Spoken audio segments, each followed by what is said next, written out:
All right, so let's start out. Why did you think this series, including your wife, was a good idea? I thought it was a good idea to start a segment or a series or whatever we're going to call it, where we share our experiences after all these years, these 25 years, and the many countries that we have lived in, where we have gathered a lot of reflections and thoughts and experiences and events and happenings and everything that's been going on, and to share that with the people watching who may be in the same situation. Yeah. And for those who are watching, we are sitting neatly in a sofa, but around us we have full of moving boxes. And it's not the first time we have been moving. No, we've been moving many times. I'm not even sure how many times we moved. Well, for the last 8 years, we have moved every year. The full house, the full family. Not from country to country, but from home to home. In some of those years, we've actually moved twice. Yes. And our oldest daughter have lived in 7 different countries. Our youngest son in 5 different countries with us as a family. So we have obviously been packing up and moving many times. Pros and cons. But it gives us a lot of life experience. And I think by going through some of these memories and reflections together, we can share some of our experiences with you as well. Mm-hmm. And the subtitle of this channel is Beyond the Mask, which for me illustrates or talks about the importance of, let's just call it authenticity, and being genuine and just living life as it's supposed to be without having to put on a mask and fake it and pretend to be someone else, even in front of my wife or vice versa. And that is what we are been practicing for so many years, and we continue to practice that. And every single time we are faced with some kind of challenge, we're put on the spot in terms of how we're going to overcome that, and to keep on moving forward. Yeah, and it's not always easy. No, it's very, very challenging. It's very challenging. Being an expat is not easy at all. You break up from these stable environment that you used to live in, and then you move on to the next one, and then you have to go through all the different practicalities, everything from finding a place, school, visa, banking, everything that you need to do. And then on top of that, you have to make sure that you can maximize the living conditions and just enjoying the country or the city and the place that we live in, which is quite challenging. It's a lot of fun. It's really, really cool. We get to experience a lot of really fun things, but it's quite challenging as well. Yeah, and living also beyond the masks is not it's not always easy. And I guess that's also why we decided just to record this first in a basement full of boxes, just the way we are, and practice. That's right. It's a practice. It's a practice. We're not mastering it always. We're trying to But we're figure it trying. out. But why don't we just introduce ourselves quickly to whoever is watching, whoever clicked to watch this video. Yeah, so my name is Lottie, or Lotte in Norwegian, and I'm Arnar's wife. Not sure what else you want me to share.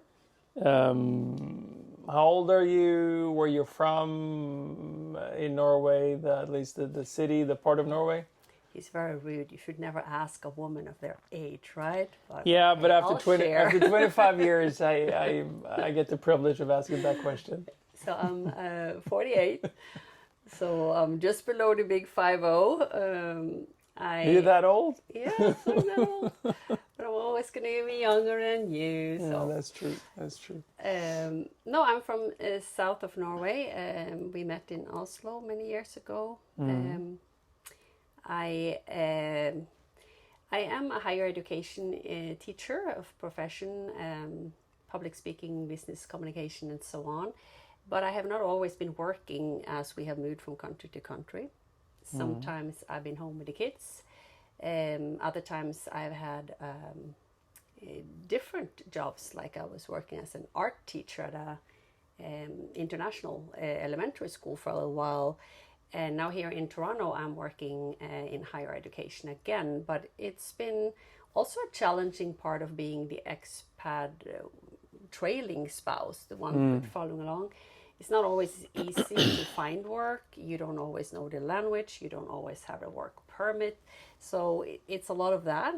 But it's also obviously just traveling with children. It also becomes more important, in my opinion, with the housewife role as well. And I have felt a lot of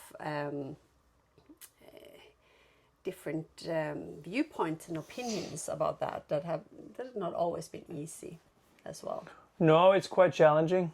My name is Arnar. People also call me Arnie. I'm Norwegian Icelandic, 54, as I've shared in some of my other videos. And I'm from outside of Oslo, you could say, and also grew up on Iceland in Reykjavik, or a place called Alftanes, Bessastaðareppur, for those of you who've been to Iceland and know that well. I work for a big company, and that is why we're able to travel the world for all these years. And as Lotte said, she has been with me or on this journey for all those years together with the kids. And we also have 2 dogs. We have a corgi and we have a pug as well. The pug we got in Japan, and his name is Hiro. And then corgi we got here in Toronto. So yeah, no, I can understand why it's a bit challenging to be a trailing spouse. It's easy for me also who's working all the time to where the days fly by and they're busy and I travel and so on. It's very easy to think that everything else is super easy and just enjoyable with all the nice places that we've lived in, and a lot of the places they've had very nice weather, and it's easy to enjoy nice weather, but there's another side to that as well. Yeah. And obviously you have everything. So when we're talking about beyond the mask and being honest, obviously there's been a lot of luxurious moments, really privileged experiences that we have been able to take part in. We have also met so many great people, so many expats and locals at all these different places we have lived, seeing their cultures, their perspectives, their lives. So it's just been so much experience and knowledge that we have gathered from all of these different places and the people and all the experiences that we've had. But what I referred to a little bit going in as I was introducing myself and more professionally, it is also, I find, a little bit prejudiced against being a housewife in these days. So I have felt occasionally, especially since I've had a profession in the US and in Sweden before we were moving out as expat family, it was a bit difficult also going from, people always ask you what's your name, what do you do? And before I was used to saying some kind of adjunct professor or something, and now it's like, no, I'm a stay-at-home mom, I'm a housewife. And I do feel like there are definitely, not necessarily in the expat environment, because I think inside the expat environment, a lot of spouses are trailing spouses, whether it's the wife and the man, often the wife. And I think in the expat environment, they also know how difficult it is, as you touching about, not just the practicalities, figured like with the banking and the visas and all this, but helping the kids integrate, helping them feel safe and belong in a new place, a new school. So it's so much of the emotional and practical thing, I've found it to be very important to offer the kids that when they are traveling in the way we have lived. I think it would be very difficult for them if we both had full-time important professions. But at the same time, it's also been talking about the mask and the honesty here. Like sometimes you feel a little bit looked down on, especially when you come home to Scandinavia where everyone is working and like, so what do you do? Oh, you're just at home, that kind of thing. So those are some of the things that I have struggled with a little bit also as not necessarily the enjoyment of the experience, but other people's opinions about it, I guess. Yeah. No, I can understand that for sure. It becomes a bit of a stigma. It's a bit of a misunderstanding, I think, if I can just refer to the many people back home in Scandinavia who, a lot of them get to travel, but they travel more on vacations someplace, right? They don't really travel like we're traveling, and we're literally traveling across the world and moving to Asia or Latin America and whatnot, right? Where it's just upside down, extremely different. Yeah. It is really a privilege. So for anyone who's watching this, who are in that situation, you maybe get the opportunity, or you're contemplating if you want to do this or not. Just jump right into it. Just do it. Yeah. Just do it as a family. But it doesn't come without its challenges, because there are certainly a lot of challenges. Yeah. And I think that this video is more just kicking off what could become a series of conversations between myself and my lovely wife. But I also want to say that if you're in my situation and you make that choice and you move to that assignment, you move to that country, I would really recommend that you don't get too carried away when it comes to all the new cool things that you were able to see, or the work that is taking up all the time, but you actually prioritize and spend time with your family, enjoy that location, that journey with your family, because time flies. It goes by so quickly. And then if you work all the time and if you travel all the time, you don't really get to enjoy it, although you are, of course, enjoying everything that you're experiencing. Yep. But the whole point of all of that, when you travel like a family, is essentially the family. Everything else is secondary. But that's easy to really get carried away. Yeah. It really is. Yeah. And I think we've seen also a lot of, obviously we met a lot of other expats family, and we have seen that this type of lifestyle, it takes a toll on a lot of relationships. We've seen people getting divorced or struggle or meet new people, like really causing a lot of difficult situations for the family. But we also seen a lot of children having a difficult time, and obviously no parents are at ease when one of their children have a hard time. So I think we've really seen, and I would still so strongly recommend taking this opportunity if you have it. But be also aware, and as you're saying, like, it's so important to have the viewpoint, we are doing this as a family. This is an experience that we take together. Because if not, there will be a lot of challenging. Yeah. It'll be, yeah, if that's neglected, if it's not really considered, which is why in a way we're bringing it up, then you in a way have to backtrack, and you have to kind of try to fix a lot of those challenges that sit in their relationship, and the experiences that, for example, the kids have. Yeah. Which again, when you get the opportunity to live in, let's just say, a fancy apartment complex or something like that, when there's beautiful weather and fantastic food, and it's just, everything is just really, really nice, it is really easy to become discouraged or distracted, rather. Maybe that's the better word, not discouraged. about what actually is the essence of all of it, and that is to experience this fantastic journey with the family. And it's easy when you enjoy yourself and have a great time, and your kid is having a hard time integrating. It is easy to kind of forget that, like, oh, well, we have such a good time. We find it to be so cool.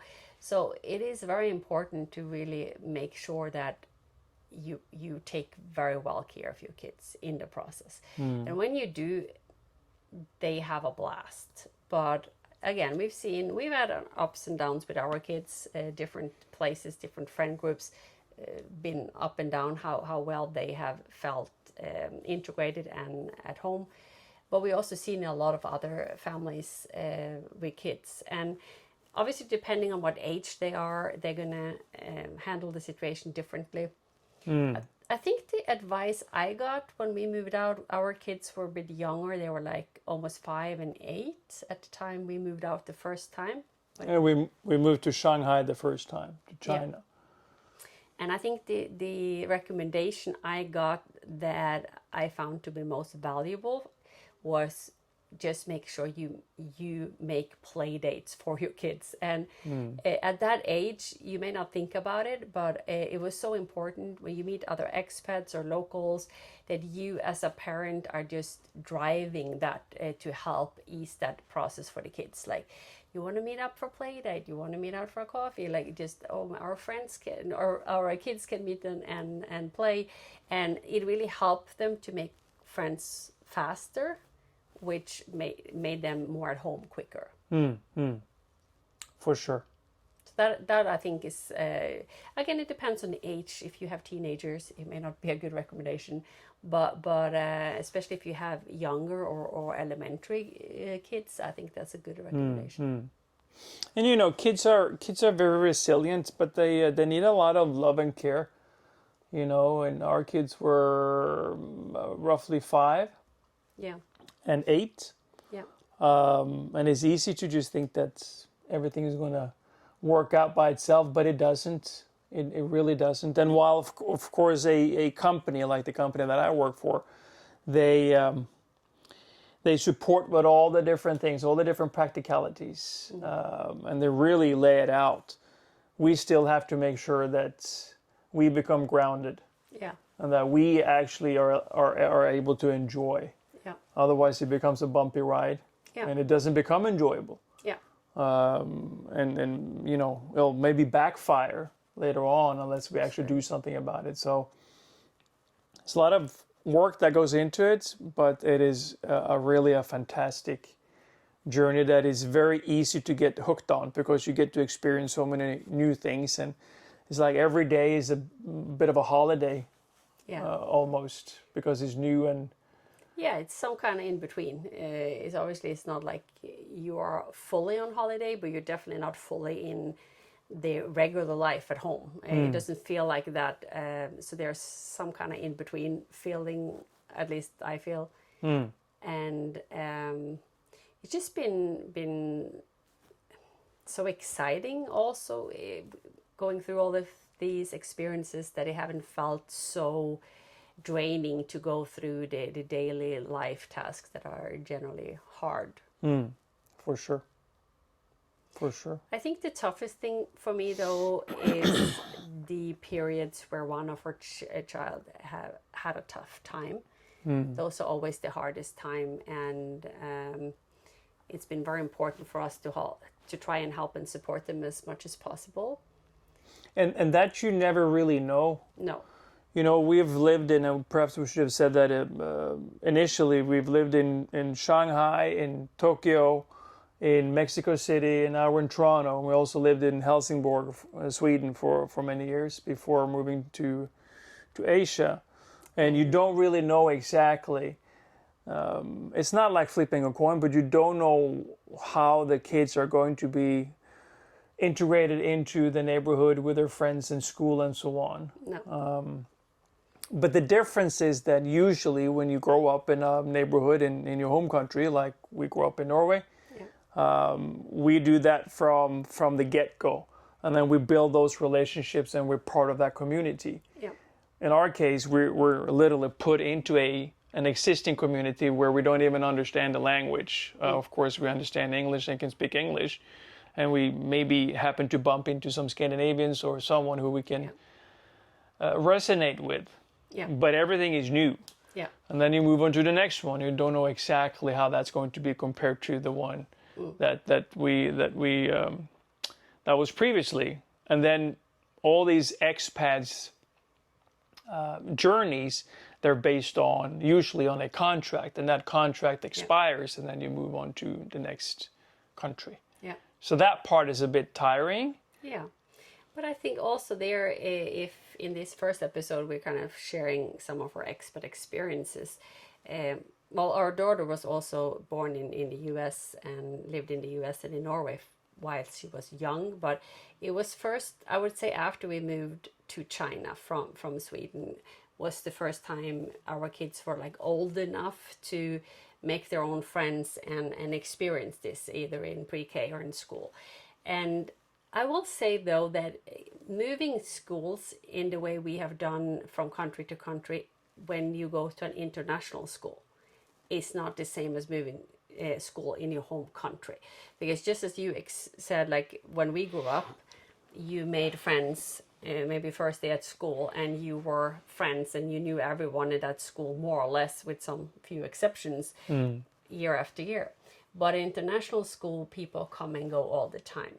So there's another environment. So if you come, like we came into these new schools, the kids were generally integrated very quickly because the other kids were used to new kids coming. They may had best friends that left because they moved home. So they were much more open to seek new friendship and to be more inclusive, I would say. We also experience extremely little bullying. I'm not just talking with our kids, I'm just talking in the school in general. Yeah, little bullying. Not very much, little, yeah, compared to what we used to and seeing in other schools. So I think also the fact that there are so and many... that's been in every country. Sorry, every country. It's been every country. country. International school. Yeah. And I think that just because they are international schools, they are many different kids going together, they just become more tolerant and used to differences. Yeah, they do. So that has been a very positive aspect with all the international schools we have attended. Yeah, I mean, there's an opportunity for the kids to become really resilient and inclusive and accepting of any culture, any race. It doesn't really matter. That's not even a topic when you travel like we're doing, and they become part of an international school, or we become part of an international community. Yeah, it's just everybody kind of just mixed together, which is wonderful. Yeah, that is such a gift. I mean, our kids have grown up with this as the norm, and I can tell that they don't really see those differences in the way that I found majority does in general. For sure. Well, we just planned to kick this off by having a short video, and just wanted to test this out. But I think it's also important to note we are not just going to talk about expat and expat life. So that's just an introduction to who we are, where we come from, and we will be talking about different topics and in life in general. We'll be talking about living life. Yep. In our case, living life around the world, but for any couple, or anyone for that matter, who is just on a journey of, it could be anything from personal development to building relationships, or just finding oneself, what we call beyond the mask, truly begin to dig a little bit deeper, and not, as I'm saying all the time, putting on masks to just try to fake something. We're going to be talking about a whole bunch of different topics. Yeah, and I think that's, no matter what country we have lived in, we're all human beings. We go through some of these same things. So that is very universal. So that's one of our experiences, is really to see like we may be very different, but we're also very much the same in certain human very areas. much.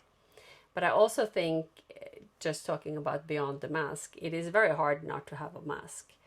But one of the experiences I appreciated the most with our expat life is that we often been a little bit on the sideline of the community. We have been welcomed. We have never been fully integrated in the culture. So to some degree, we have been more observing from the sideline. So we're seeing more like, why did they do it like this here? Like, oh, this is different from what we're used to, and so on. So I feel like we have also maybe observed a lot of small details that we may take for granted when we're just fully integrated into a culture and a society. We are just following along with how it is and whatever people do. So I think we have reflected a little bit more about some of these differences as well. Probably, yeah. Because of this. And we come with our perspective. We as a Nordic Scandinavian perspective, which is rooted in the tradition and the culture, and the society of the Nordic countries, which again is very different if you compare it to, for example, Japan or China and Mexico. It's so different that it's very important to be thoughtful and appreciative of the place that you move to and that you want to become part of, even though it's just for maybe a short period of time, such as a few years. Yeah. Because we've always felt, back to your point, a little bit from the outside, we always felt as guests in these societies in which we have been. We're a guest in Canada now. We're here for some time. Yeah. But that again gives us a bit of a different perspective. Yeah. It really does. And then on the flip side of that, perhaps also there has been a bit of a situation where there is an anticipation that we're going to be moving on to the next destination. Yeah. So we may not necessarily pay attention to, I don't know, perhaps a lot of the details that are happening in the society, because it's still a new place for us, and it's a cool place for us, and we're here for a shorter period of time. Yeah, we don't always go the extra final mile in the integration process, because we know we're going to be here for a while and then move on. Right. So we don't always, at least personally, I haven't always, fully studied the politics and all the details and so on. But I think that to wrap it up a little bit, and by the way, we usually speak Norwegian to each other. We don't, we speak a lot of different languages at home. English, Norwegian, a bit of Swedish sometimes, even a little bit of Spanish. Sometimes we throw in some Icelandic there. Yeah. But what was I going to say? I was going to say something. No, I forgot it. I'm not sure. No. We usually speak Norwegian to each other. So now we're speaking English. With an accent. With an accent, but that's how it is. We're not necessarily native English speaking people, but that's okay. But yeah, I forgot what I was going to say. I don't really remember it. It's all right. But it doesn't matter. But I kind of just want to round off. You were talking about perspectives, like we come from Scandinavia. And I think it's very important to also be aware of your own perspective, meaning how you view the world, the lens you view the world through. Because I remember the first few years when we lived in Asia, like we always flew back. We flew to Copenhagen in Denmark, and we went to the train to pick up a rental car. So we had the same kind of routine every year. And after living in Shanghai in China, we came home to this train. We were talking, it is so quiet and calm here. People are so respectful, and everything works in such a perfect order here in Denmark, right? And then we moved to Tokyo, and we came back to the same train and the same country and the same culture, and we're like, oh my God, they're so loud. They're so loud, yeah. There's nothing, they don't follow the structure. And that was, of course, because we came from Tokyo. Yes. Which is like the peak of structure and silence, even though it's the biggest city in the world. Exactly. Which is focused on noise pollution. Yeah, which are actually focusing on a lot of noise pollution, yeah. But I just think it's interesting in the sense that how you view things depends on your perspective. So that have really made me aware that wherever we come from, whatever we're used to, obviously influence how we see a new situation. So the train in Denmark was probably not very different from year to year, but our experience of it was so different from year to year, depending on what our perspective was, the year we had behind us, what we were used to in that culture in that year before we came home. So I think that's important to be aware also whenever you are looking into the world. How is it other places? Like, you always have your perspective, which will color and influence how you see and how you experience something. But that's the cool part, right? And you and I, we talk about that a lot of times. We talk about the perspectives, and they keep evolving if we allow them to evolve. Yeah. But we feel that you have to be extremely open-minded with a different open mindset in order for the free flow or perspectives to run its course. Yeah. To actually do what it's supposed to do, and that is to kind of open up and be open-minded about all these different things. Yeah. Only then are we able to enjoy these experiences and the cultures and so on. And I remember now what I was going to say. There's one commonality. There are many commonalities, but one specific commonality is between all these different places, and that, I would say, are the people and the friends that we've met in every single country. Yeah. Whether they are locals or they're expats. Yeah. Before we moved to Shanghai, compared to today, if we look at the social circle that we have, and that's not just Scandinavia, that is anywhere in those countries. Even in countries where we have barely been to because our friends have moved home to their countries. Yeah.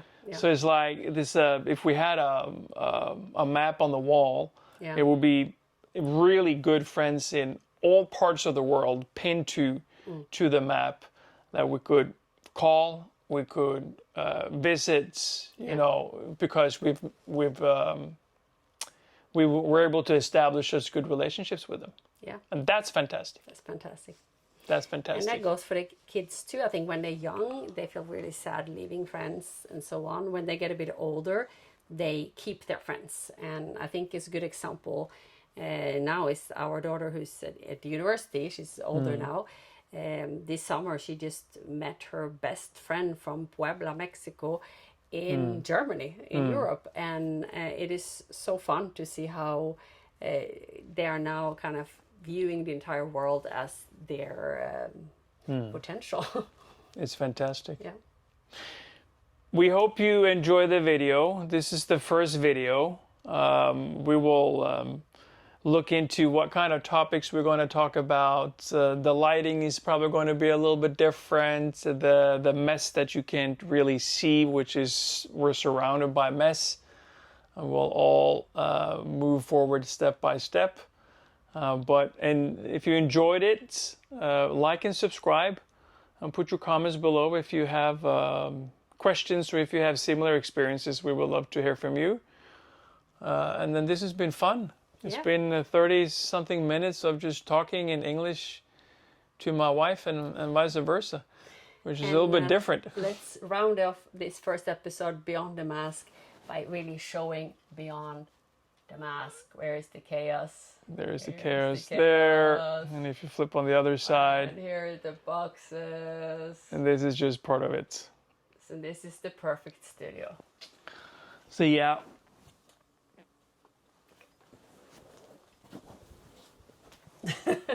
Kan sitte og kutte bort masse da. Skal du si noe avslutning da? Bare... Yeah, I thought this was pretty good. Yeah. And now my wife was speaking Norwegian. All right, well, see you in the next one. See you in the next video, and until then, take good care. And we hope to see you soon. Bye.